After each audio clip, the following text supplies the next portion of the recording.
guys, welcome back to my YouTube channel. Muli, this is Gerald's TV at ngayong araw mga kaibigan ay meron na naman po tayong panibagong reaksyon at ito nga po mga kaibigan ay patungkol dito kay Princess Reyna na kung saan po mga kaibigan ay meron po tayong napanood, no? At sinabi niya nga doon mga kaibigan na sila pala or meron na siyang magiging bisita or imbitado, no, sa kanyang nalalapit na birthday.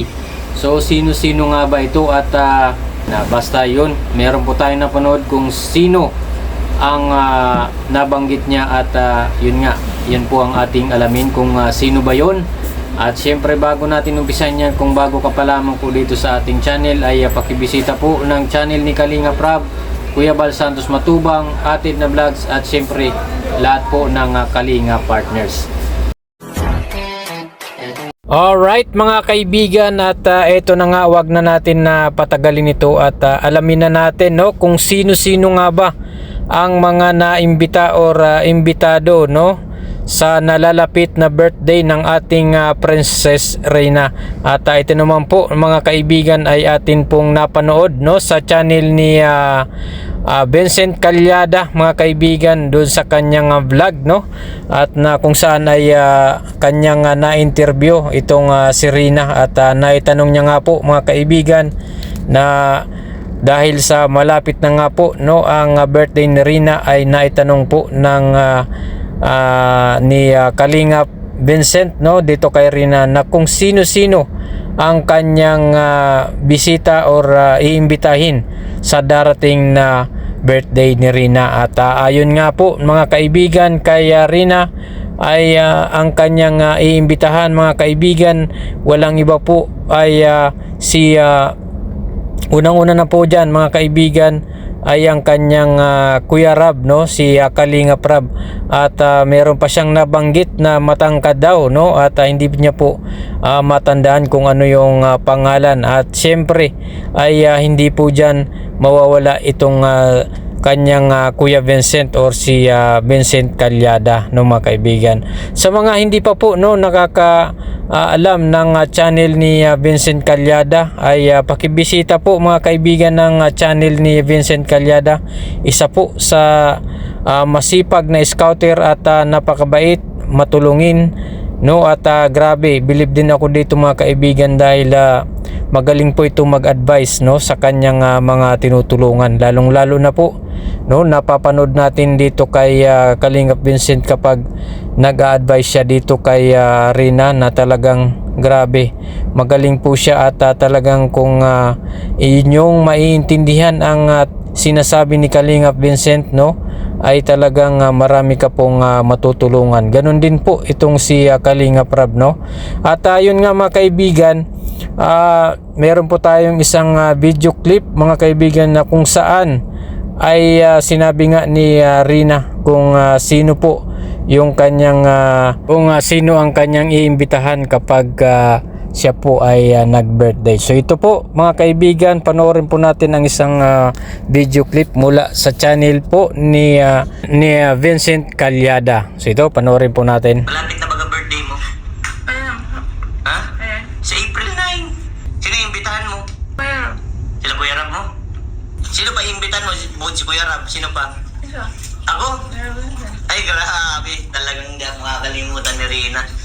At yun nga mga kaibigan, no, nabanggit nga dito ni Reyna kung sino yung kanyang mga iimbitahan sa kanyang nalalapit na birthday. At nandyan nga po si Kalinga Prab, si Kuya Vincent niya, no, itong si Vincent Calyada at siguro marami pang iba at baka nakalimutan lang, no, ni Princess Reyna kung sino-sino yung kanyang mga imbitahan at yung mga pangalan. At ang hinihintay ko nga dito mga kaibigan na sabihin mga kaibigan ay itong si Kuya Edo niya.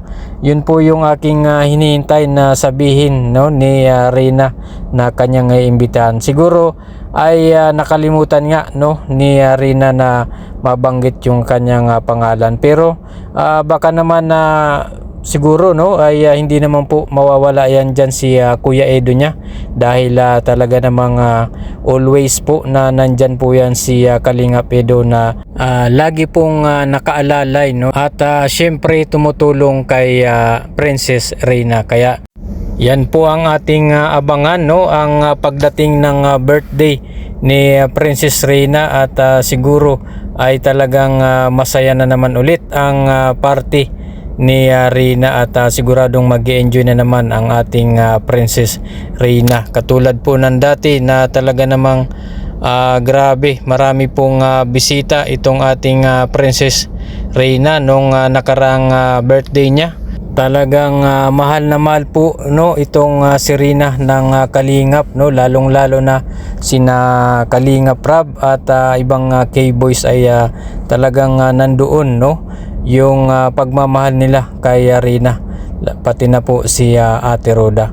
So yun lamang po mga kaibigan, no, at least po ay bago pa man dumating ang birthday ni Reyna ay nalaman na po natin, no, mula po kay Reyna na kung sino ang kanyang mga inimbitahan, at yun po nauna nang nabanggit niya ay itong sina Kalingap Rab at Kalingap Vincent ang kanyang iimbitahan, no. So yun lamang po, abangan po natin yan, no, ang birthday ni Reyna, at ayon nga kay Kalingap Vincent ay malapit na po yan, no. At syempre patuloy lang po nating suportahan ang Team Kalingap, no, lalong-lalo na ang mag-amang Val Santos Matubang, Kalingap Rab, at Edna Vlogs, at lahat po ng Kalingap partners ay atin pong suportahan ang kanilang mga channel, dahil po ay napakabuti po at marami po talagang natutulungan mga kaibigan ang Kalingap, lalong-lalo na yung mga senior citizen, no, ay talagang natutulungan po yan ng Team Kalingap sa pangunguna po ni Kuya Val Santos Matubang. At marami na pong napabago, or marami na pong nabago ang buhay, no, dahil po sa tulong ng Kalingap. Talagang kapag katumulong ay hindi po, no, hindi po humingi ng anumang kapalit ang kanilang pagtulong, basta ang sa kanila po, no, kina Kuya Val Santos at Kalingap Rab ay matulungan nila ang isang kababayan natin na nangangailangan ng tulong, lalong-lalo na yung mga kababayan nating naghihirap at kapos talaga sa kanilang buhay. So ito po yung napakagandang adikain ng Kalingap, yung makatulong po, no, sa ating mga kababayan. Kaya patuloy po nating suportahan ang lahat ng Team Kalingap, yung buong Team Kalingap ay suportahan po natin. Maraming salamat po sa inyong panunood, at kung bago ka pa lamang po dito sa ating channel ay huwag niyo pong kalimutang mag-like at subscribe, at pakihit na lang po ng notification bell para updated ka sa ating mga bagong i-upload na mga videos. Salamat po, at God bless you all.